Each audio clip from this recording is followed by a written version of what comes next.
What is up guys, Restless Dude here and welcome back to my Create a Club career mode. Last episode we won the Carabao Cup after beating Fulham 4-0, securing the first genuine trophy in the history of FC Restless. But Fulham were not gonna take that loss lightly, and just a few days later they actually knocked us out of the FA Cup. Which means in this episode the only games we have remaining are the Premier League games. And we actually have a shot at making the top 4 in this season itself. So before we get started, help the channel grow by clicking a like on the video and subscribing. That'd be greatly appreciated. We start the episode with a game against arguably the toughest team in the Premier League, Manchester City. It was a pretty close game against them last time around, but we just fell short, losing 3-2. Let's find out whether we have what it takes to beat City. Nice, Jeffrey. Come on. It's Park now. Park. Lays it off for Eneba. A cutback maybe? And Arnold makes no mistake. Eneba with the cutback, and Arnold blasts it into an open net. 1-0 against City within 9 minutes. Hopefully this is just the start. Arnold. Back to Esposito now. Yes, Esposito makes it. Another cutback. And it's again Arnold on the end of that cutback. To think it's Arnold making those runs. I was expecting Kozlauskas to be there, but I guess Arnold has more pace, which is why he's the one getting on the end of those crosses. Jeffrey, Esposito. Man City are pressuring us, but look at what's that doing to them. It's now Eneba with a chance to make it 3-0, and he does. Manchester City just went all pressure on us, and they completely forgot about their defense. Their backline was so high up the pitch. It was basically on the middle line of the pitch. Like, Man City, that's not the way to go about when getting goals back. That will cost you dearly, and we now have a 3-goal lead over City. Okay, Park with a steal here. Can we make it 4-0 somehow? Yes, we can! Hernandez comes off the bench and scores just a few minutes later. Yeah, first Man City just leave their defense exposed, and now they're just giving the ball away. Like, you do not do that in those positions. Don't try to play out from the back. Don't try to be like a Messi in defense. Just don't. And there you have it, a famous win over Manchester City. 4-0 at the Etihad, in Manchester City's own stadium. Man, talk about revenge. I was expecting a close game, but a 4-0 trashing of Manchester City? That is not what I expected. Well, credit to Arnold for getting on the end of those 2 cutbacks and getting the goals needed to get the win. Man, this should be a huge confidence booster for us. 1 week later, we take on the other club of Manchester, Manchester United. We've already beaten United twice this season, once in the league and once in a cup competition. Let's try to make it 3 wins against them in a row. Come on, Borges. Oh my god, how do we not get the ball there? Come on, Borges. Seriously, United, chill the hell out. Wow. Lautaro Martinez just blasts it, first effort, and 1-0 to United. We should have just cleared the ball earlier. Like, why do we struggle to clear balls at the back? It's now Esposito. What can we do here with Esposito? It's Arnold. Arnold? And he just goes solo there into the box and finds the top corner, making it 1-1. We are back in this game. What a quick response. We scored this goal just like 10 minutes later. Okay, Rashford is now on the run. Oh my god, how is Rashford so quick? Come on, Conti. And Rashford just goes solo to find the top corner. And United are back in the lead. Yeah, there was no stopping Rashford with the pace he has. Well, we are six seasons into this career mode, so Rashford is probably at his full potential by now. Pearson. Back to Leroy now. What are my options? This is an option. And Hernandez is onside and equalizes just a few minutes into the second half. 2-2 in this game. Turning into a classic, if I do say so myself. Esposito. I need some support. Esposito. Hernandez. Borges. Okay, we still keep the ball, Borges. It's Hernandez. It's Arnold. And we take the lead for the first time in this game. Great passing from us around the box and inside the box. And we find Arnold, who makes no mistake from that position. Finds the top corner, no bodies in the way. 3-2 up against United. Lund on the run. Passes it to Hernandez. Hernandez finds Park. And Park pretty much seals the game with this goal. 4-2 up against United, just over 10 minutes to go. I don't see United coming back from this. I mean, yeah, we're talking about United, but still, I think we're in a comfortable position to go all the way and win this game. And there you have it. 2 back-to-back wins against both sides of Manchester. 4-0 win over City, and now a 4-2 win over Manchester United. Man, we are on fire. We are getting some good results against the top teams. Maybe our team is good enough to make it to the Champions League in this season. Well, there's still like 10 games to go, so anything can happen. Let's not get too overconfident. But just as things were going well for us, we suffer a 3-2 defeat to Crystal Palace of all teams. Let's see if we can bounce back with a win over Newcastle, who are somehow 17th in the league. And it's actually full time, nothing happened in this game, a 0-0 draw against Newcastle. Despite dropping points, we are still second in the league, but only just, because if you look at Arsenal and Manchester City, they do have a game in hand over us. Considering how fierce the battle for top 4 is, anything other than a win against Spurs is unacceptable. Borges. Out to Arnold, who's made a great run, but I need some support. Arnold is pretty much on his own here. Across maybe? And Hernandez makes it there to head the ball into the back of the net.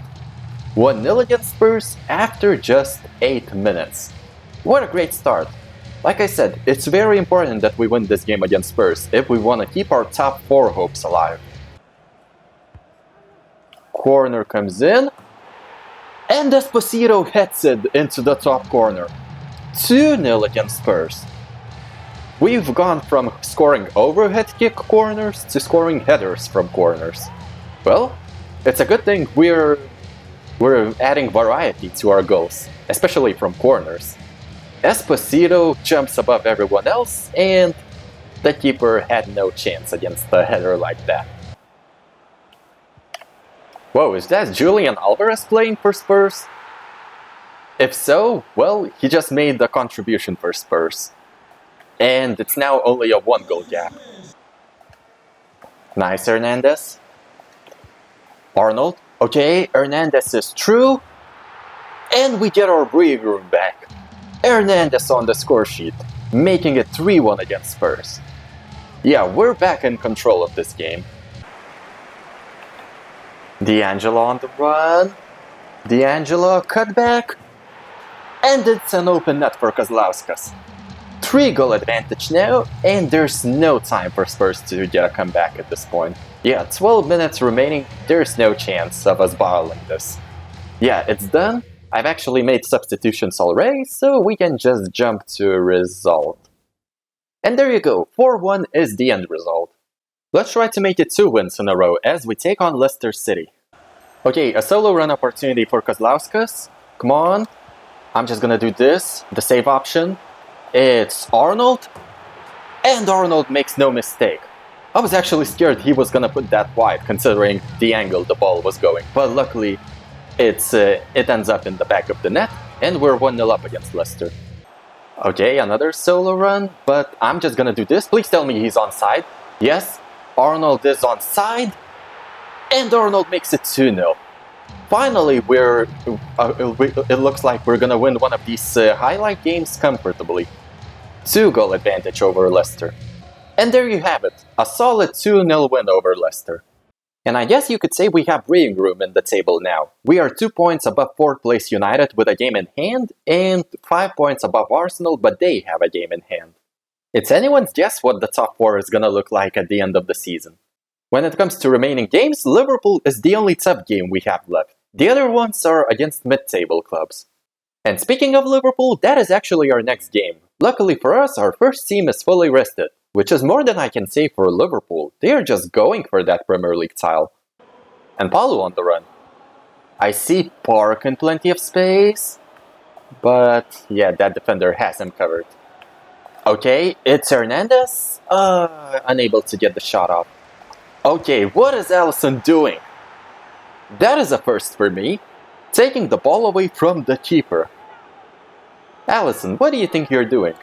I mean, I know you're a good keeper, but you're not that good. You're no Manuel Neuer. Yeah, Alisson, you're totally at fault for that goal. But anyway, we are 1-0 up at Anfield after 10 minutes. It's Olmo. Frankie de Jong. De Jong out to Olmo. Oh, no. What is it gonna happen here? That's what's gonna happen. Frankie de Jong gets Liverpool level. Well, it is Frankie de Jong we were talking about. He is definitely capable of scoring goals. Jeffrey. And Palu. I see Hernandez making a good run. He should be onside. He is. And Hernandez gets the job done. 2-1 up against Liverpool. Hopefully we keep it that way for the remaining 23 minutes. Let's do everything we can to get the win. Our top 4 hopes are on the line. I mean, even with this loss, Liverpool, I'm pretty sure, are still set to win the league. They have a pretty decent gap at the top. Whoa, what is happening? Don't you try any funny business. Did they seriously just make that work? How did they make that cross happen? How did they make that cross happen? Like, I didn't expect them to just go for it. Like, I'm pretty sure that was unintentional as well. How did he get that so perfect? And Rodrigo equalizes for Liverpool. Oh, no. I am not gonna throw this game away. What? Okay, that is just ridiculous. I think that was a glitch or something, because I'm pretty sure my player touched the ball in that instance. I'm pretty sure. Like, are you serious right now? Let's see, like right there. How did we not get the ball there? And Rodrigo pretty much seals the win with that last kick. I swear, this game is just ridiculous sometimes. I'm pretty sure we were supposed to touch the ball there. It's like my players are ghosts or something. And this is a massive blow for our top 4 hopes. I mean, yes, we were up against the potentially Premier League champions, future Premier League champions, but still. I'm pretty sure that last goal was so avoidable if the game actually registered the touches. We are still third in the league, but just barely. Arsenal and United are right behind us, 1 and 2 points respectively. Well, at least all the tough games are now behind us. The rest of the games should be pretty winnable. Anyway, Aston Villa next. No, don't you even think about it. Do not even think about it. I told you! Stop doing this! And that's like the 5th attack for Villa in a row. We are yet to get any of our chances. Thompson. Hernandez. It's Esposito.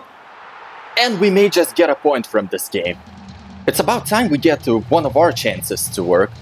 Because this game has given Villa all the chances. I swear, sometimes this highlights feature is against you. A point is not what I was looking for, but it's better than getting no points. But yeah, dropping points, that could be detrimental to our top 4 chances. We are still above United, but only on goal difference now. And Arsenal still have a game in hand over us. You know what, let's take matters into our own hands. That highlights feature is so random, so broken, I might add. We're up against Wolves, who are like 16th in the league. No. Don't you even think about it. No. Whoa. What? Okay, what are we doing? Was that Thompson, our captain, who just failed to clear the ball, failed to intercept? Don't tell me Wolves are actually gonna get a win against us. Like I said, they were like 16th in the league. Come on, Park. Are you serious? Wolves. Come on, Esposito. Hernandez. Okay, Park. Come on! Please tell me that counts. Yes, it does count. Okay, no time to waste, we need to get the winner ASAP. And there you have it, only a 1-1 draw against Wolves. And Wolves are actually pretty lucky that it only ended as a draw. We had so many good chances in this game, but we hit the woodwork once, and their keeper was just playing like out of this world. We should have won this game like 4-1 or something. But no, Wolves just had to ruin our chances. Okay, what is up with Arsenal? They keep having that game in hand over us, but the good news is, it's still 3 points between us. At this point, each of these 3 remaining games are a final for us. We cannot afford to drop points in any of them. We need to give it absolutely everything. I'm going with my strongest team against Everton. It's Hernandez now. Hernandez. It's Park. And Park gives us a much needed lead against Everton. Let's keep at it. I want to wrap this game up as soon as possible. Let's not take our foot off the pedal. Jeffrey. Arnold. It's Park. It's Moss. Our Sarabak Moss on the score sheet. I don't remember ever scoring with Moss. That might be his first goal actually. I'm not sure, but yeah. In terms of Sarabak scoring, it's been Thompson most of the time. But what a time to score for Moss. Nice, Moss. Jeffrey. Esposito. It's Npalu. Cutback. And Park seals it. 3-0 against Everton. It's over. I think this game is done. It's been a while since we won a game comfortably. In fact, it's been a while since we won a game, I think, in general. Yeah, because we've been dropping a lot of points recently. But finally, I think we're getting our form back, our confidence back. The belief for top 4 is definitely there. Everton do get a goal back, but in the end, it's a 3-1 win for us. And would you look at this, Arsenal have balled it. We are finally level on games with them, and they are 5 points behind us. And not just that, Chelsea suddenly came into the mix for a top 4 fight. And from the looks of it, if we win at least one more game, we are guaranteed to finish 4th at the very least. But not with results like this. I quick-simmed against Fulham with my first team and we got destroyed 3-0. With one game remaining, top 4 is still in our own hands. But from the looks of it, if we don't get at least a point against Burnley in our last game, we may drop out of the top 4. Burnley are dead last in the table, they are set to be relegated, so if we don't get a win over Burnley of all teams, we will be the laughingstock of the Premier League. With a top 4 spot on the line, there is no need for us to hold back. I am going with absolutely everything. I am starting my strongest possible 11. Moss. Arnold. D'Angelo. It's Npalu. It's Hernandez. And Hernandez gets that through. Threading the needle basically with that shot. 1-0 up against Burnley, and as things stand, we are gonna finish in the top 4. Champions League football, watch out, we are coming for you.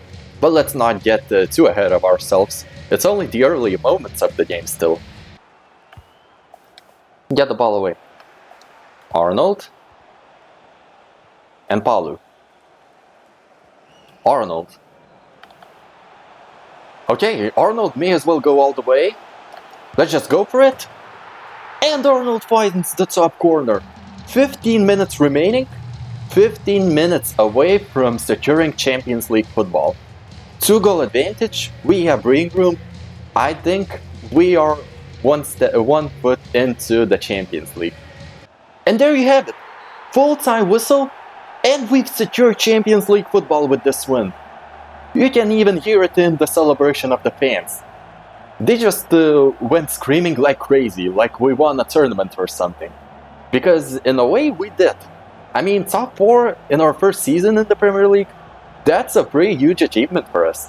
And that is pretty much worthy of a trophy for us. What a season this team has had. We won the Carabao Cup. We got knocked out of the FA Cup unfortunately, but yeah, finishing in the top 4, I thought we were gonna make it only to the Conference League at the max. But no, we went all the way and qualified for Champions League football. So this is how the final league table looks like. Liverpool win the Premier League with a total of 93 points. Fair play to them. Then we have Manchester City in second, Manchester United in third, and of course FC Restless in fourth. As for Premier League top scorers, it's Liverpool's Rodrigo that ends up with the Golden Boot, 26 goals in 38 matches. We do have Esposito though in 9th place with 17 goals, not bad for a midfielder, and we also have Kazlauskas in 13th place with 13 goals. As for club top scorers, this time it's Kazlauskas finishing as our top scorer, 22 goals and 6 assists. What a great season Kazlauskas has had. He even grew up to an 82 rating. As for overall goal contributions, that goes to Esposito, 21 goals and 11 assists. From midfield, might I add. Esposito is just something special. Then we have Arnold with 16 goals and 7 assists. Even Hernandez got on the score sheet quite a bit, 14 goals and 12 assists, even despite being injured for 3 months. Then we have our potential to be special talent, James Park, with 13 goals and 13 assists. Even our other midfielder Paulo got some meaningful contributions, 7 goals and 11 assists. Juhas got 5 goals while being on loan for Arsenal. Then we have Correa with a few goal contributions, Lund, Evans, and so on. Let's also check our loanees, and we can see that a lot of them had pretty decent growth throughout the season, +5, +6, even +8 in some cases. We even have a +10 here for our Finnish talent Teemu Oliver. There's a chance we'll recall some of these players in the following season. But for now, thank you all for watching guys, I hope you enjoyed this episode. Subscribe if you have not, that'd be greatly appreciated, and I'll see you all in Season 7.